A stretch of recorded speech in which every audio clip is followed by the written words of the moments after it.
sudah tiba di penghujung tahun 2023 yang merupakan musim tanam utama bagi para petani padi. Nah, selain ketersediaan air dan bibit, yang tak penting adalah pupuk. Food Agri kali ini akan membahas penggunaan pupuk subsidi dan manfaatnya untuk para petani dari kawasan Karawang, Jawa Barat, yang merupakan salah satu lumbung padi nasional.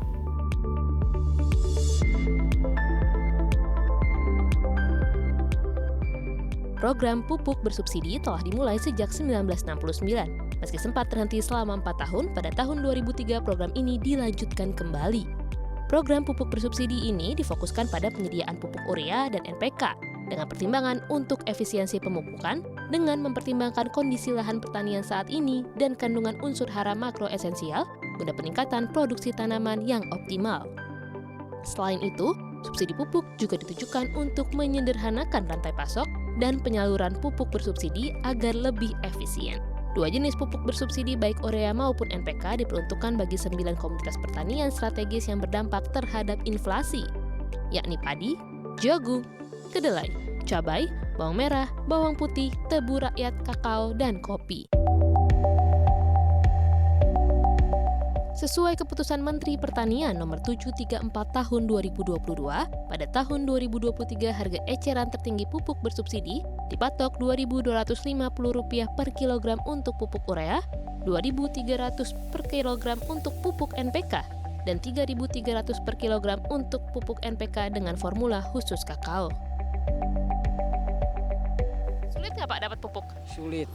Sulit sekali. Iya sulit. Kenapa Pak kok sulit? Ya sulit kalau nggak punya kartu tani nggak bisa. Nembusnya nggak semenang-menang gitu. Kalau punya baru bisa. Agak sulit mah pupuknya, susah juga petaninya. Begitu. Kalau pupuknya sudah enteng, ya enak petani itu belinya kemanapun kan bebas. Sekarang kan tidak bebas beli pupuk itu. Sulit, kedua harus ke tempat itu kemungkinan yang kiosnya yang tepat. Kalau nggak tepatnya nggak dikasih kalau punya kartu juga.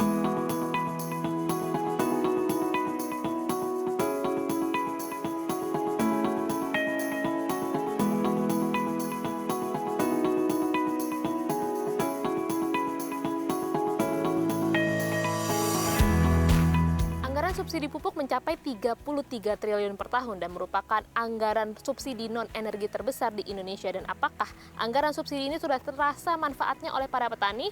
Saya akan mengobrol langsung bersama Bapak Tani Suryadinata sebagai Ketua Perserikatan BUMDes Indonesia. Selamat siang Pak, terima kasih waktunya untuk CNBC Indonesia. Baik Pak, mengawali obrolan kita, seberapa besar sih manfaat subsidi pupuk untuk para petani? Kalau manfaat subsidi pupuk sebetulnya yang petani itu sangat luar biasa, ya. Karena dengan subsidi yang diberikan oleh pemerintah, memang dulu itu hampir full, sekarang ada pengurangan. Tetapi walaupun dikurangi, masih aman sebetulnya. Yang penting mudah didapat, itu harapan dari petani. Sebenarnya berapa Pak perbedaan harga antara pupuk subsidi dan non-subsidi? Kalau harga pupuk non-subsidi itu, ya dengan jenis nitrea itu hampir di angka 6 ribuan. Dan sedangkan yang subsidi itu cuma 2.250, itu head itunya. Baik, kalau begitu kebutuhan per hektarnya berapa Pak?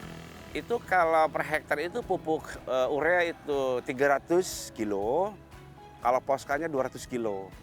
Jadi 500 kilo, seperti itu per hektar. Jadi kita bisa kalikan ya Pak, berapa perbedaannya antara subsidi dan non-subsidi gitu untuk para petani? Sangat jauh sekali. Tadi Bapak sempat menyinggung kalau sulit untuk mendapatkan pupuk subsidi begitu. Seperti apa sih Pak realitanya di lapangan? Jadi ada beberapa hal yang perlu dievaluasi. Karena kami ingin bahwa para petani yang di Karawang khususnya, karena kita dekat dengan perusahaan PT Pupuk Kujang yang industri dari pupuk tersebut, jadi kecukupan itu harus tersedia. Tuh. Nah, kemudian dengan kartu tani ini banyak permasalahan. Yang harapan kami itu kembali kepada RDKK. RDKK itu adalah rencana definitif kegiatan kelompok tani. Sebagaimana dalam RDKK itu sangat jelas. Jadi kelompok tani ini kebutuhan ureanya berapa, poskanya berapa, nanti tanggal tanamnya kapan, itu sangat terdata. Tapi kalau misalkan ke kartu tani, sebetulnya kartu tani juga sangat fleksibel sebetulnya dengan persyaratan yang mudah. Misalkan petani cukup bawa KTP ke PPL, kemudian nanti ditanya di mana lokasi sawahnya, berapa luasannya, karena yang subsidi ini sesungguhnya untuk kepemilikan petani 2 hektar. Nah, bagi petani yang 3 hektar ke atas ya harusnya menggunakan pupuk non subsidi. Tapi pada kenyataannya ini di lapangan jadi semacam ada pemecahan. Misalkan seseorang petani yang punya 5 hektar karena untuk mendapatkan pupuk subsidi dipecah gitu kan.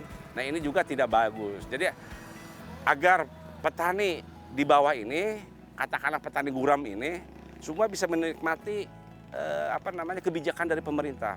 Pada hakikatnya bahwa pemerintah itu sangat concern untuk para petani yang di bawah 2 hektar, artinya petani guram.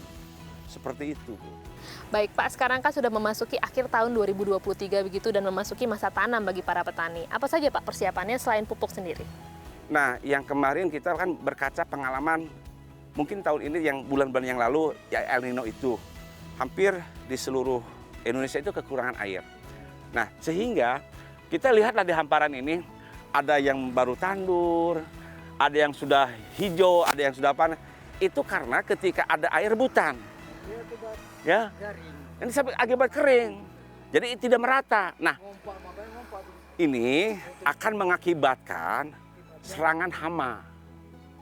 Jadi ketika pemerintah memberikan kebijakan ya, misalkan bantuan traktor, kemudian pupuk dan sebagainya, itu untuk percepatan tanam secara serempak. Nah, ketika serempak ini meminimalisir hama dan penyakit. Kalau misalkan dikatakanlah di hamparan itu ada 500 hektar, yang ini baru tanam, yang itu sudah hijau, yang itu sudah panas. Maka yang baru tanam ini akan diserang hama, semacam tikus, keong, belum penyakit. Nah, kami berharap semua infrastruktur untuk kesediaan air kayak tersier ini nih, ini mestinya harus sudah diturap ya untuk kelancaran petani. Nah, terus jalan usaha tani pun untuk akses. Karena hampir berapa tahun ya ada ojek online gabah itu juga luar biasa ya. Jadi biar si kendaraan roda 2 itu bisa ke ujung sana atau ke ujung sana, jadi cepat mempermudah aksesnya itu. Baik, terima kasih Pak Tani Suryadinata, Oke, siap. Ketua Terima kasih. Perserikatan BUMDes Indonesia. Sehat dan sukses selalu untuk Anda. Teknik pemupukan tanaman padi memang sangat relatif. Tidak ada ukuran secara pasti tentang dosis dan waktu yang ditentukan. Struktur tanah dengan kondisi unsur hara yang berbeda-beda di tempat satu dengan yang lainnya tentu juga memerlukan teknik pemupukan padi yang berbeda. Meski penggunaan teknik berbeda, pupuk tetap menjadi salah satu kebutuhan utama petani, sehingga ketersediaan dan kemudahan akses akan sangat dinanti agar tercipta hasil yang maksimal.